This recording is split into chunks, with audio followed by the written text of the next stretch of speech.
안녕하세요. 저희는 더불어민주당 농해수위 국회의원들입니다. 어제 저희가 양곡관리법, 농안법, 또 농업재해대책법, 또 재해보험법 심사를 마치고 안건조정위원회를 거쳐서 전체회의를 통해서 의결을 했습니다. 이 법안들은 2달 전에 1차 심사를 했고 어제 2차 심사의 결과라는 말씀을 드립니다. 윤석열 정부의 농정이 사실 농민에게는 너무나 가혹합니다. 쌀값이 이제 11월 현재 18만 2천 한 800원대입니다. 이 정도면 농민들 1년 농사지어서 얻는 게 하나도 없습니다. 전국의 쌀 농가가 한 130만 농가 정도 되는데 이 130만 농가들은 1년간 쌀 농사를 지어서 얻을 수 있는 부분이 전혀 없다는 말씀드립니다. 이 농민들의 가혹한 희생을 바탕으로 해서 수입 농정, 물가 농정으로 농민들이 삶이 너무 어려워지고 있습니다. 그래서 저희들이 21대 때도 이 쌀 산업을 변화시키고 개혁해 가야 되는데 그걸 농민들의 희생 위해서 해서는 안 된다라고 보고 있고요. 농민들의 소득이 보존되면서도 또 쌀 사람이 구조조정될 수 있는 길들이 우리 양곡관리법과 농안법에 담겨 있기 때문에 그런 법안을 어제 심사를 해서 농업민생사법을 통과시켰다는 말씀 드리겠고요. 그런 내용에 대한 기자회견을 오늘 진행하겠습니다. 오늘 참여해 주신 의원님은 재선의 주철현 의원님 참여해 주셨고요. 또 재선의 윤준병 의원님 참여해 주셨고 더불어민주당 농어민위원회 위원장이신 임미애 의원님 참석해 주셨습니다. 그러면 지금부터 기자회견 낭독을 진행하겠습니다. 쌀값 폭락 더 이상 방치할 수 없습니다. 농업인이 가격, 재해 걱정 없이 농사 지을 수 있도록 민주당이 근본 대책을 마련하겠습니다.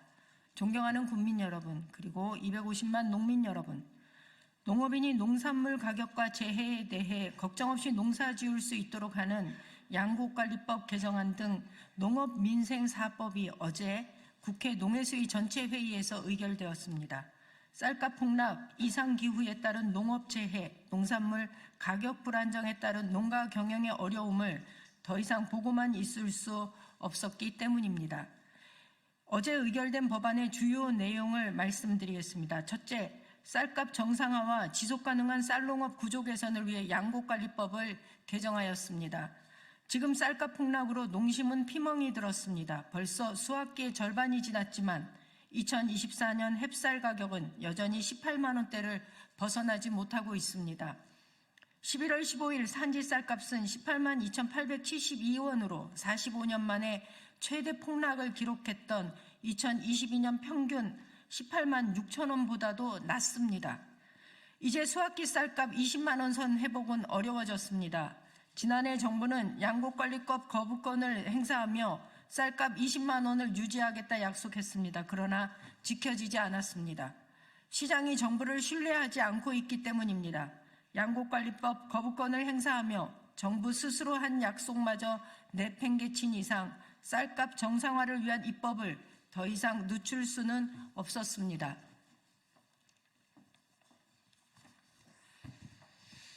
이에 양곡 수급계획 강화, 수입 양곡관리 확대 등을 통한 식량 안보 강화, 쌀값 안정 및 타작물 지원을 위한 사전적 수급 조절 정책의 획기적 확대, 그럼에도 쌀값이 하락할 경우 사후 손실 보전 대책으로 양곡 가격 안정제 도입, 쌀값이 대폭락하는 위기 상황을 대비해 양곡 수급관리위원회에서 정한 기준에 따라 시장 격리 또는 정부 보유국 방출을 의무화하는 양곡관리법 개정안을 의결하였습니다.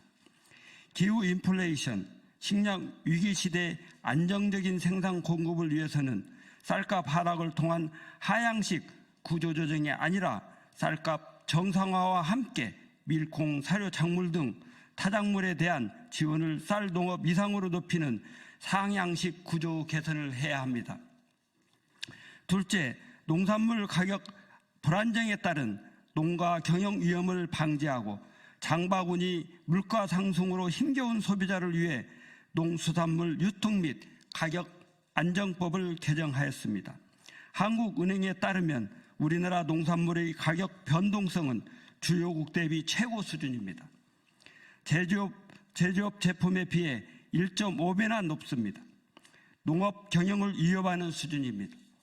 이에 따라 연평균 농업소득은 30년 전인 1995년 1,047만 원에서 2023년 1,114만으로 6.4% 증가에 그쳤고, 물가 상승을 고려한 실질소득은 56.3%나 하락했습니다. 최근에는 이상기후와 생산 기반 축소로 안정적 농산물 공급에 어려움이 발생해 소비자 장바구니 물가마저 힘겨운 상황입니다. 이에 농산물의 안정적 공급을 위한 계약 생산을 강화하고 농산물 가격 폭등 시 소비자 보호 시책을 규정하며 농산물 가격 폭락 시 생산자 보호를 위해 농산물 가격 안정제를 도입하려는 것입니다. 정부는 쏠림 현상에 따른 공급 과잉을 우려하지만 주요 농산물에 동시 시행하면 해결 가능하고, 미국에서도 유사한 제도가 시행 중이며 우리 지자체 70여 곳에서도 유사한 제도가 시행 중이므로 이는 기우에 불과합니다.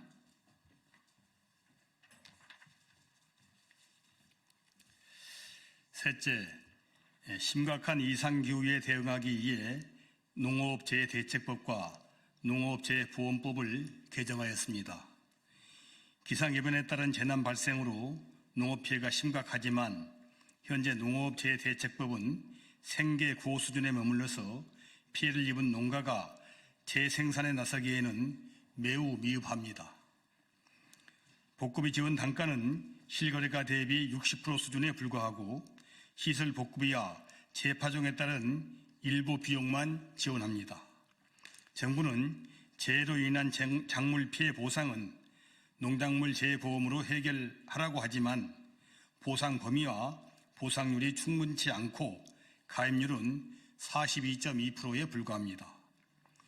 민주당은 농업재해대책법을 개정하여 농업재해의 이상고온, 지진에 따른 피해를 포함하고 재해 이전까지 투입된 생산 비용을 지원할 수 있도록 하며 지원 단가를 실거래가 수준으로 인상하고 친환경 농작물에 대한 병충해 피해를 방지하며 재해보험 상품 미출시 등으로 보험에 가입하지 못한 농가에 대한 대책을 수립하도록 하였습니다.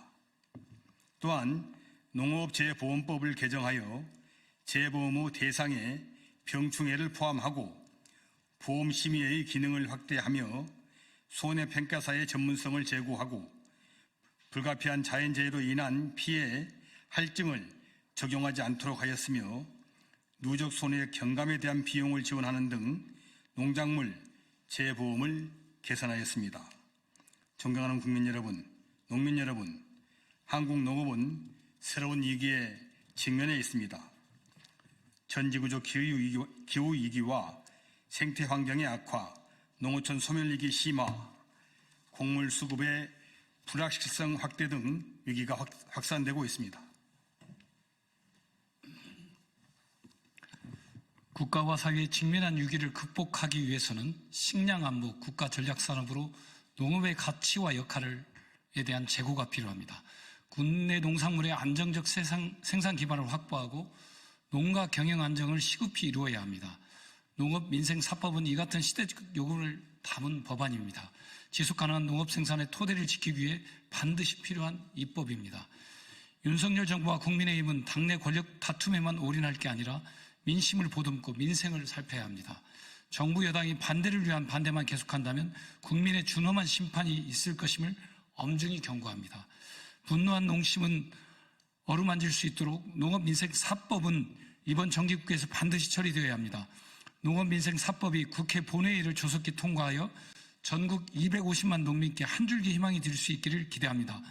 아울러 생산비 급등에 따른 필수 농자재 지원법과 기후위기 시대 탄소 중립에 따른 한우산업 전환 및 지원법 등도 심사를 속도를 내서 추진할 것을 약속드립니다.